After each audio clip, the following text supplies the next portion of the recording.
श्री स्वामी समर्थ. कोणत्या गोष्टीकडे किती लक्ष द्यायचे हे सर्वस्वी तुझ्यावर आहे. अरे, तुझ्याबद्दल लोक काय बोलतात याचा विचार करून स्वतःला त्रास का करून घेतोस?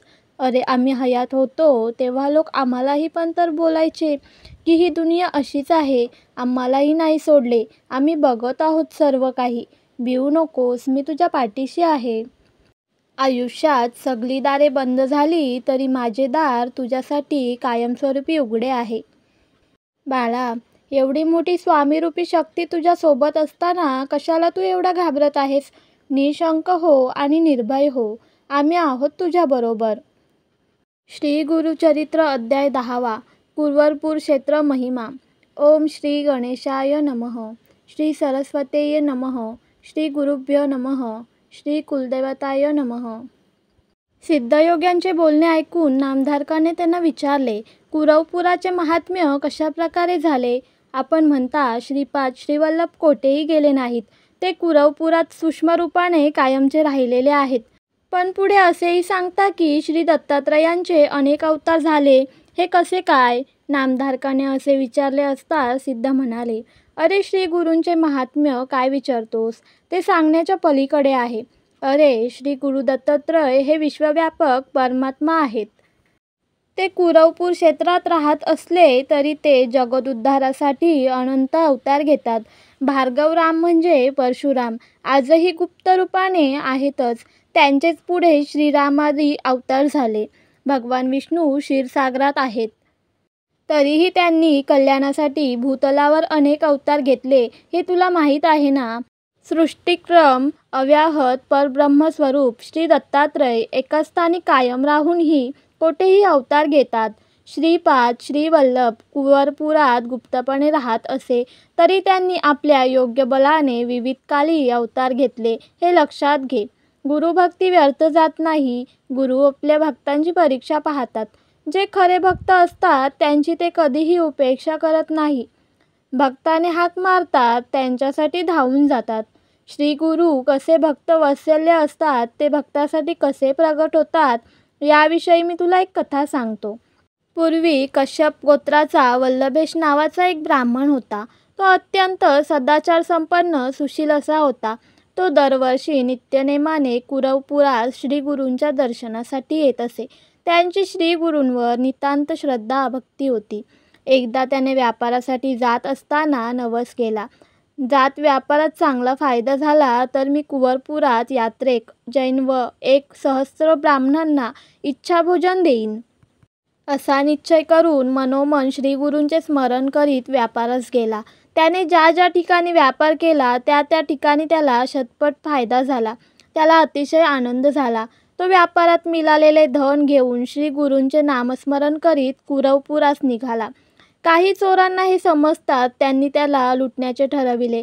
अत्यंत सभ्य माणसाचे कपडे घातलेले ते चोर, आम्हीही श्रीपाद्यतींच्या दर्शनासाठी निघालो आहोत, अशी थाप मारून त्यांच्या बरोबर जाऊ लागले.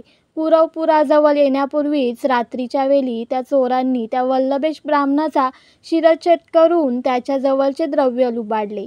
त्याच क्षणी भक्तांचे कैवारी कुरवपूरवासी श्री गुरु श्रीपाद धिप्पाड देह धारण करून एका हातात त्रिशूल व दुसऱ्या हातात खड्ग घेऊन चोरांच्या पुढे प्रकट झाले. त्यांनी त्रिशूलाने त्या चोरांना ठार मारले. परंतु श्री गुरु श्रीपादांना पाहताच क्षणी त्यातील एक चोर पळाला होता. तो नंतर त्यांच्या पुढे आला आणि हात जोडून म्हणाला, हे कृपावंत जगन्नाथा, मी निरपराधी आहे. हे माझ्याबरोबर असलेले या ब्राह्मणाला मारतील याची मला कल्पना नव्हती. मी केवळ यांच्याबरोबर प्रवास करीत होतो, इतकेच. आपण सर्वज्ञ आहात. माझे अंतःकरण आपणास समजते. हे ऐकून श्रीपाद्यतींनी त्याला जवळ बोलविले. त्याच्या हातात विभूती देऊन ते म्हणाले, ही विभूती या मृत झालेल्या ब्राह्मणावर टाक. मग त्या ब्राह्मणाचे मस्तक त्याच्या धडावर चिकटवले व मंत्र म्हणून सर्व अंगावर विभूती लावली. त्याच क्षणी तो ब्राह्मण जिवंत होऊन इकडे तिकडे पाहू लागला. इतक्यात सूर्योदय झाला. श्रीपाद्यती एकाएकी अदृश्य झाले. तो एकटा सहप्रवासी तेथे होता. इतरांचे देह तेथे पडले होते. ती प्रेते पाहून वल्लभेश ब्राह्मणाने विचारले, या माणसांना कोणी मारले? त्यावर तो सहप्रवासी म्हणाला, हे सगळे चोर होते. त्यांनी तुला ठार मारून तुझ्या जवळचे धन लुबाडले होते. पण त्याचवेळी येथे एक धिप्पाड तस्वी झाले. ते जटाधारी होते. त्यांनी सर्वांगाला भस्म लावले होते. त्यांच्या हातात त्रिशूल व खड्ग होते. त्यांनी या चोरांचा वध केला. मी त्यांना शरण गेलो. त्यांनी तुझ्या शरीरावर विभूती लावून मंत्र म्हणून तुला जिवंत केले. ते लगेच अदृश्य झाले. त्यांनीच तुझे रक्षण केले. ते भगवान शंकर असावेत असे मला वाटते. वल्लभेश ब्राह्मणाने हे ऐकले. त्याच्याबरोबर जे धन होते ते त्याच्या चोरांच्या जवळ होते हे पाहून त्याची खात्रीच पटली. मग तो ते सगळे धन घेऊन कुरवपुरास गेला. त्याने श्रीगुरूंची मनोभावे पूजा केली. मग त्याने 1000 ब्राह्मणांना भोजन घातले. त्याने आपला नवस पूर्ण केला. असे अनेक भक्त कुरवपुरास येतात व श्रीपाद श्रीवल्लभांच्या चरणपादुकांची मनोभावे पूजा करतात. श्रीगुरू कुरवपुरात अव्यक्त रूपात राहून आपल्या भक्तजनांचे रक्षण करीत असतात. सिद्धयोगी नामधारकाला म्हणाले, कुरवपुराचे व तेथे अदृश्य रूपात असलेल्या श्रीपाद श्रीवल्लभांचे महात्म्य असे आहे. यानंतर ते श्री नृसिंह सरस्वती म्हणून अवतार घेतील व आपले विलक्षण चरित्र दाखवतील. श्रोते हो, आता श्रीगुरूंची पुढील चरित्रकथा लक्षपूर्वक ऐका. त्यामुळे सर्व मनोरथ सिद्धीला जातील. अशा रीतीने श्रीगुरुचरित्रामृतातील कुरवपूर क्षेत्र महिमा नावाचा अध्याय 10वा समाप्त. श्री स्वामी समर्थ. स्वामींच्या दरबारातून आजपर्यंत कोणीही रिकामा गेला नाही आणि जाणारही नाही. फक्त स्वामींनी आपल्या झोलीत काय टाकले हे समजण्याची कुवत असणे हे महत्त्वाचे.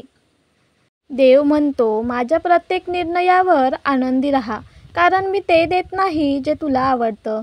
मी ते देतो जे तुझ्यासाठी चांगलं आहे. तुमच्यावर किती लोक विश्वास ठेवतात किंवा ठेवत नाही हे महत्त्वाचं नाही, तर तुमचा स्वतःवर किती विश्वास आहे हे जास्त महत्त्वाचं आहे.